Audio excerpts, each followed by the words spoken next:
Hello chào các bạn đã quay trở lại với mình nhá. Thì hôm nay mình sẽ làm cái clip đó là mình sẽ đi từ đường đến chỗ công ty mình cho các bạn xem. Thì trước cũng có anh trong công ty bảo là mình nên làm cái clip này thì mấy nữa về Việt Nam ấy thì mấy anh em còn nhớ, chứ không kiểu về Việt Nam thì ít nữa người nhà cũng không biết là mình đi làm cái này như thế nào ấy. Thì trong cái thời gian đi thì mình thấy cái đường đi ra chỗ công ty mình rất là đẹp, rất là nhiều hoa, mình sẽ quay cho các bạn xem nhé. Thì thời tiết bây giờ bên này là tháng 4 thì cũng là ờ, đỡ đỡ đỡ lạnh hơn rồi. Nói chung là nó vẫn lạnh nhưng mà nó sẽ đỡ hơn. Đấy, thì thôi mình sẽ quay khung cảnh đường cho các bạn xem nhé. Đây thì bây giờ là mình đang đi đến công ty các bạn ạ. Thì nói chung là trời cũng sẽ sáng rồi, nhưng mà chỉ có mình đi này trời cái màn hình ấy nó đang thấy mà trời chói xuống này nó hơi tối các bạn ạ, các bạn thông cảm.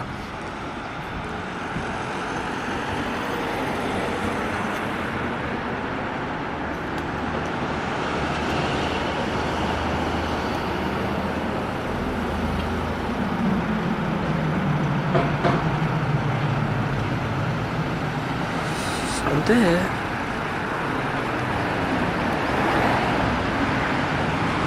Đấy thì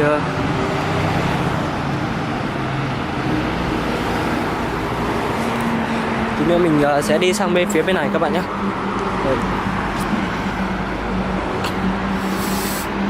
Đây có rất là nhiều người các bạn. Công ty mình là phía bên tay phải, các bạn thấy chỗ đèn đỏ bên này này. Đấy chắc là những người đi làm các bạn ạ.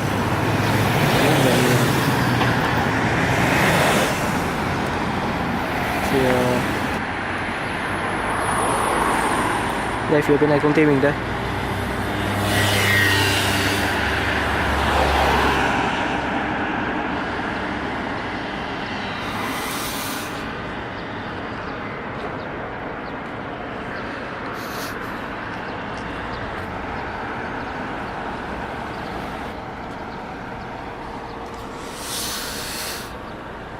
Trời ơi.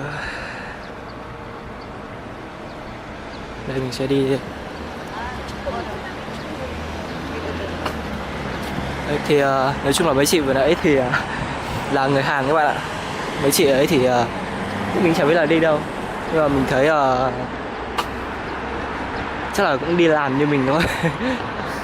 Thì bây giờ mình đến gần gần công ty rồi, mình sẽ sang đường bên kia cho các bạn xem nữa. Đây, bên này rất tuân thủ giao thông các bạn ạ.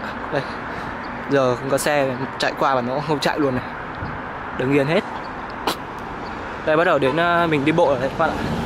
Đi bộ thì cứ thế mà đi thôi, không phải lo nghĩ gì các bạn ạ. Bên này giao thông thì nói chung là nó sẽ dừng cho người đi bộ, dành cho người đi bộ ấy. Thì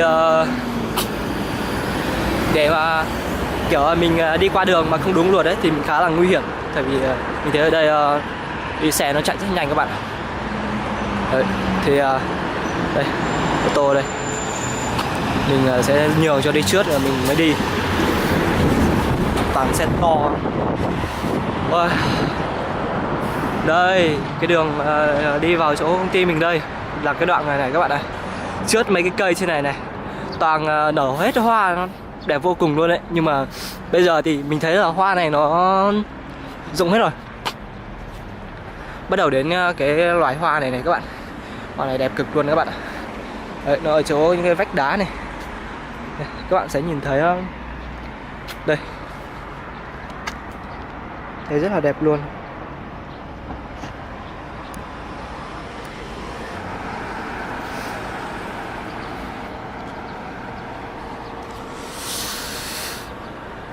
Trời ơi. Đây mình sẽ đi. Đấy, thì nói chung là mấy chị vừa nãy thì là người Hàn các bạn ạ. Mấy chị ấy thì mình chẳng biết là đi đâu, nhưng mà mình thấy chắc là cũng đi làm như mình thôi. Thì bây giờ mình đến gần gần công ty rồi, mình sẽ sang đường bên kia cho các bạn xem nữa. Đây, bên này rất tuân thủ giao thông các bạn ạ. Đây, giờ không có xe chạy qua mà nó không chạy luôn này, đứng yên hết. Đây bắt đầu đến mình đi bộ rồi đấy các bạn ạ. Đi bộ thì cứ thế mà đi thôi, không phải lo nghĩ gì các bạn ạ. Dưới này giao thông thì nói chung là nó sẽ dừng cho người đi bộ, dành cho người đi bộ ấy. Thì để mà kiểu mình đi qua đường mà không đúng luật đấy thì mình khá là nguy hiểm. Tại vì mình thấy ở đây đi xe nó chạy rất nhanh các bạn. Đấy, thì đây ô tô đây, mình sẽ nhường cho đi trước rồi mình mới đi. Toàn xe to. Ôi, đây cái đường đi vào chỗ công ty mình đây là cái đoạn này này các bạn này. Trước mấy cái cây trên này này toàn nở hết hoa, nó đẹp vô cùng luôn đấy. Nhưng mà bây giờ thì mình thấy là hoa này nó rụng hết rồi. Bắt đầu đến cái loài hoa này này các bạn. Hoa này đẹp cực luôn các bạn ạ. Đấy, nó ở chỗ những cái vách đá này. Đây, các bạn sẽ nhìn thấy đây, thấy rất là đẹp luôn. Đây này các bạn ơi, đây là một số cái hoa này rất là đẹp luôn các bạn ạ. Đấy, ở trong này là một bãi đỗ xe của bên chỗ công ty mình làm nhé các bạn nhá. Đấy, thì tất cả những cái cây con này này, đấy, nó sẽ nở hết hoa luôn các bạn ạ. Đẹp đẹp chưa? Đẹp vô cùng luôn đấy. Mình thấy nó mọc dưới vách đá này này. Đấy, xong rồi nó lại còn kiểu dạo ở trong rừng ấy. Xong là giống như ở mấy cái chỗ mà đây, cho các bạn xem gần hơn này. Đấy, toàn nụn hết rồi đấy, chuẩn bị ra hoa. Nó giống như kiểu ở bên ở đây để có màu trắng này. Đấy, cây màu trắng.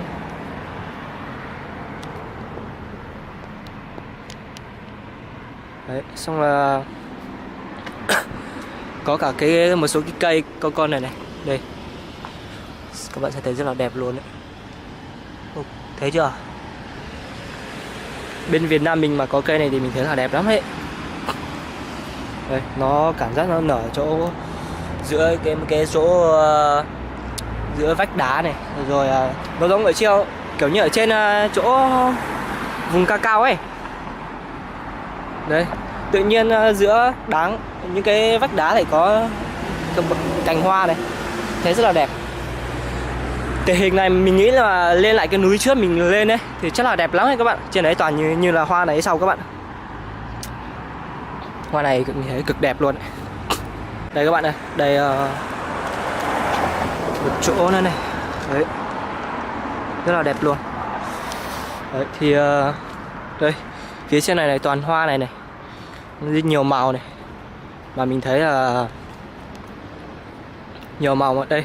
Các bạn sẽ nhìn thấy cái đoạn đường bắt đầu chỗ cổng, chuẩn bị đến chỗ cổng đi vào công ty đây.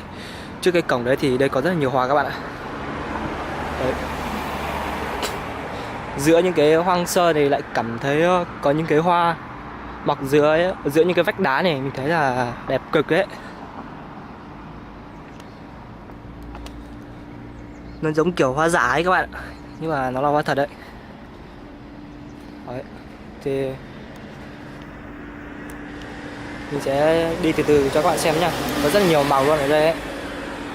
Ở đây thì nói chung ấy thì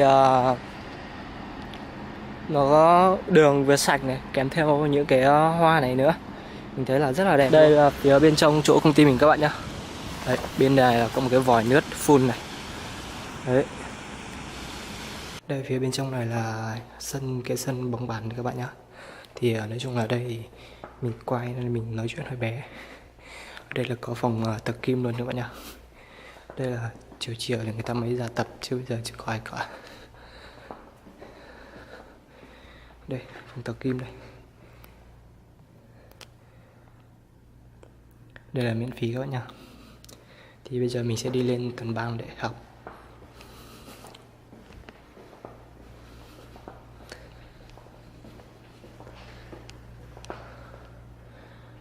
Đây nhìn, chắc là mình sẽ ngồi ở đây một chút các bạn ạ.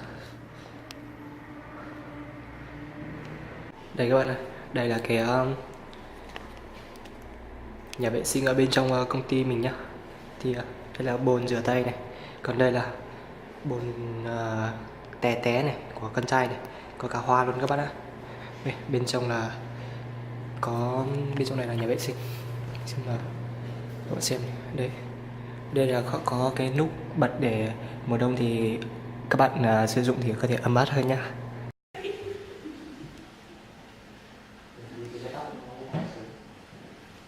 Bị ngoáy hay bị đè sướng? Tức là một ngoáy ít còn đè này nhiều không? Ngoáy là ôm bị bụng cái gì nhỉ? Cái gì nhỉ? Cái Việt Nam nó gọi là gì nhỉ? Bóng đè. Bóng đè đó. Nghe cũng như cắt sau khi nó kể ít thôi. Sau khi xong rồi nó bóng đè. Bóng đè. Chào con. Đây, clip trang quay đây. Hay à? Có quay đây không? Hay là chỉ quay nó làm để xem nào. Nhưng đây có học gì đâu phải. Các bạn thấy cái YouTube mình là kênh Mình là từ giờ thì 자, 60회. 오늘 요거만 하고 집에 가자. 60회. 읽기 31번부터 틀린 거, 어려운 거 말해야지.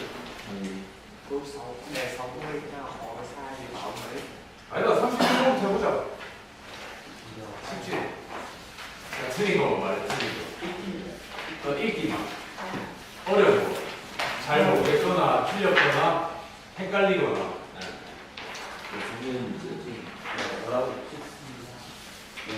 없다고 어디 있어? Từ vứt lên cho làm vậy đây.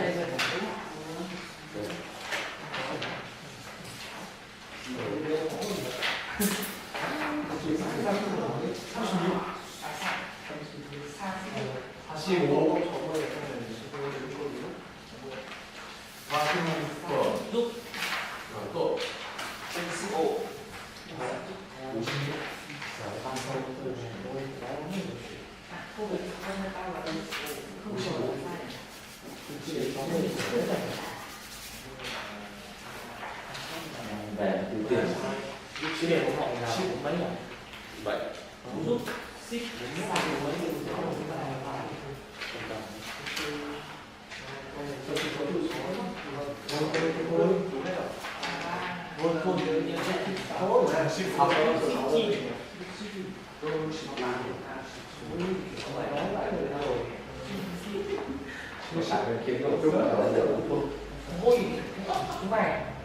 mình nói không? 46번부터 할게. Để tao từ 47 đến 77 nghe chúng mày xem đây là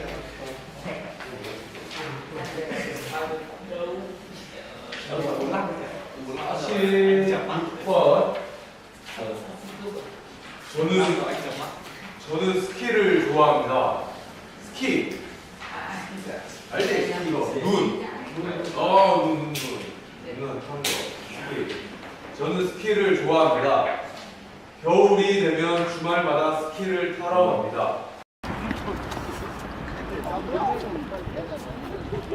Đang quay clip à? Đang quay clip ấy. Chào nhau gái. Anh em còn lại mà ví dụ mà triệu view là phải cắt xê nhá. được rồi. Xin chào các bạn, tôi là ác cư đây. Bạn hãy anh hôm nay anh nhận được bao nhiêu tiền anh ơi? Có 500. Có 5 lít. Tiền nó đáng bao nhiêu đâu mà. Có. Anh em vào đây mà cộng lại thế nào? Thẳng 9 nhân có 90 triệu mà. À, Có 90 triệu vàng. đối với dân tộc nhà anh thì không vấn đề gì đâu.